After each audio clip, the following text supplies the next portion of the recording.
साध संगत जी प्यार से कहना, धन निरंकार जी। स्वागत है आप सभी का आपके ही चैनल पर। यहाँ हर रोज़ मैं आपके लिए एक नई साखी लेकर आती हूँ। आज फिर मैं आप सभी के लिए एक बहुत ही खूबसूरत साखी लेकर आई हूँ। तो चलिए आज की साखी सुनते हैं। साध संगत जी, रोशन जी की कोई सरकारी नौकरी तो नहीं थी, लेकिन गांव में उनकी जो भी पुश्तैनी ज़मीन थी उसी में खेती बाड़ी करके रोशन जी ने अपने परिवार का पालन पोषण किया और खूब मेहनत करके अपने दोनों बेटों को उच्च शिक्षा दिलवाई। और आज उन्हीं की बदौलत उनके दोनों बेटे अनिल और सुनील उच्च सरकारी पदों पर थे और सरकारी नौकरी लगने के कारण दोनों बेटों की शादी भी बहुत ही जल्दी अच्छे घरों में संपन्न हो गई। समय बीतने के साथ साथ दोनों के घर पर बच्चों का जन्म भी हो गया। अब रोशन जी के दोनों बेटे अपने बच्चों के भविष्य के लिए शहर में जाकर बसने का फैसला करते हैं और अपने पिता रोशन जी से इस बारे में बात करते हैं। रोशन जी अपने दोनों बेटों के निर्णय से सहमत हो जाते हैं, लेकिन वो खुद शहर जाकर रहने से ये कहकर मना कर देते हैं कि हमें शहर का वातावरण रास नहीं आएगा, हम दोनों गांव में ही ठीक हैं। रोशन जी के दोनों बेटे पिता के फैसले पर सहमत हो जाते हैं और अपने माता पिता को हर महीने खर्चा भेजने की बात कहकर स्वयं अपने अपने परिवारों के साथ शहर में जाकर बस जाते हैं। अब जब तक रोशन जी जीवित रहे तब तक उनकी पत्नी सुशीला जी भी गांव में ही रही, लेकिन रोशन जी की मृत्यु के बाद उनकी पत्नी को अकेलापन खलने लगा और बुढ़ापे की वजह से वो बीमार भी रहने लगी। तभी उनके पड़ोसियों ने कहा कि अम्मा जी, अब बुढ़ापा आ गया है, अब आप अपने बेटे और बहू के पास जाकर क्यों नहीं रहती? आपके बेटे और बहू अगर बुढ़ापे में काम नहीं आएंगे तो कब आएंगे? सुशीला जी को अपने पड़ोसियों की बात सही लगी और उन्होंने अपने दोनों बेटों को खबर भिजवा दी कि वो उन्हें लेने के लिए आ जाएं। तो उनका बड़ा बेटा अनिल उनको शहर ले आया और आदर भाव से अपनी माँ की सेवा करने लगा। लेकिन अनिल की पत्नी रमा को अपनी सास का यहाँ आना बिल्कुल पसंद नहीं आया, क्योंकि अब रमा की आज़ादी में खलल जो पड़ने लगा था। ऊपर से उनकी सेवा करनी पड़ रही थी, उन्हें समय पर दवाइयाँ देना, डॉक्टर को दिखाना। सुशीला जी की भी इच्छा होती थी कि उनकी बहू थोड़ी देर उनके पास बैठकर बातें करे, लेकिन अनिल की पत्नी रमा को ये बात कहाँ रास आने वाली थी। अब तो आए दिन वो अपनी सास को लेकर अपने पति अनिल जी से झगड़ा करने लगी। अनिल जी अपनी पत्नी को खूब समझाते कि कल को तुम्हारी भी बहू आने वाली है तो तुम सुधर जाओ, लेकिन रमा अपने पति की एक भी बात नहीं सुनती। एक दिन रमा ने साफ साफ कह दिया कि आप दो भाई हो तो माँ की जिम्मेदारी भी दोनों की बनती है। अब से माँ जी 6 महीने हमारे पास और 6 महीने छोटे बेटे सुनील के पास रहेगी।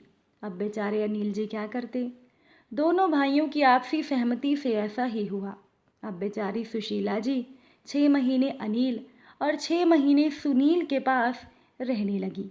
और जब भी वो 6 महीने अपनी बड़ी बहू रमा के पास रहने आती तो फिर वही झगड़े शुरू हो जाते कि माँ जी को तो ढंग से खाना खाना भी नहीं आता, दिन भर परेशान करती रहती हैं आदि बातों को लेकर। अनिल जी अपनी पत्नी के व्यवहार से बड़ा दुखी रहते थे, लेकिन पत्नी के आगे उनकी एक नहीं चलती थी। अनिल जी का इकलौता बेटा आदित्य भी अपने माँ के स्वभाव से बहुत दुखी था। आदित्य अपनी दादी का खूब ध्यान रखता और ऑफिस से आते ही सबसे पहले अपनी दादी के पास जाता और दादी जिस भी चीज़ के लिए कहती आदित्य लाकर दे देता था।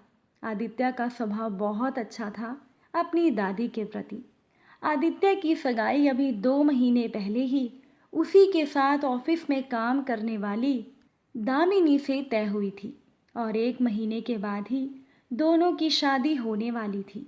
लेकिन आदित्य की शादी की ओर कोई ध्यान नहीं था, क्योंकि वो रोज़ रोज़ अपने घर में होने वाले माँ और दादी के झगड़े से परेशान रहने लगा था। 1 महीने के बाद जैसे ही शादी की तारीख नज़दीक आती है तो रमा अपनी सास को ये कहकर किसी वृद्धाश्रम में भेज देती है कि बाद में आपको बुला लेंगे, अभी यहाँ शादी के माहौल में आपकी देखभाल कौन करेगा। रमा के आगे किसी की एक नहीं चलती और सुशीला जी को वृद्धाश्रम भेज दिया जाता है।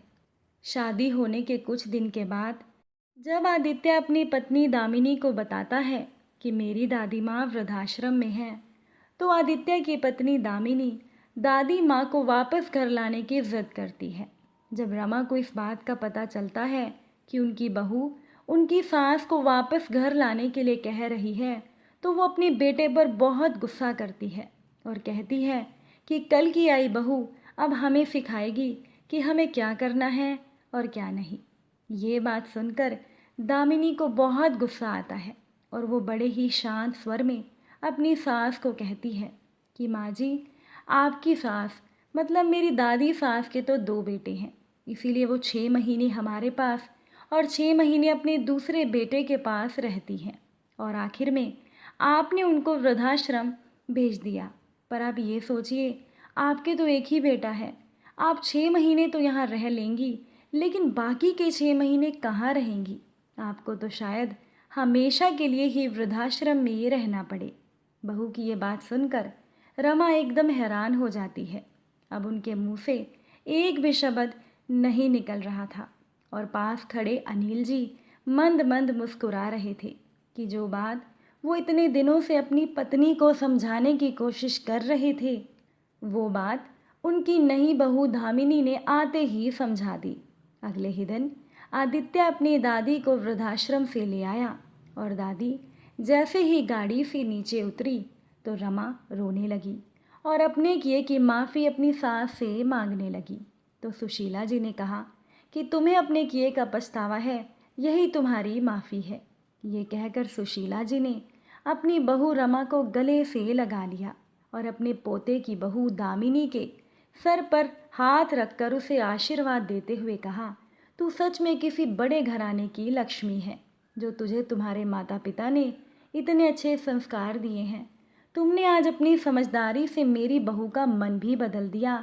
और ये कहकर सुशीला जी ने दामिनी को भी गले लगा लिया और अनिल जी अपनी आंखों में खुशी के आंसू लिए अपने परिवार को एक होता देख भगवान का शुक्रिया अदा कर रहे थे।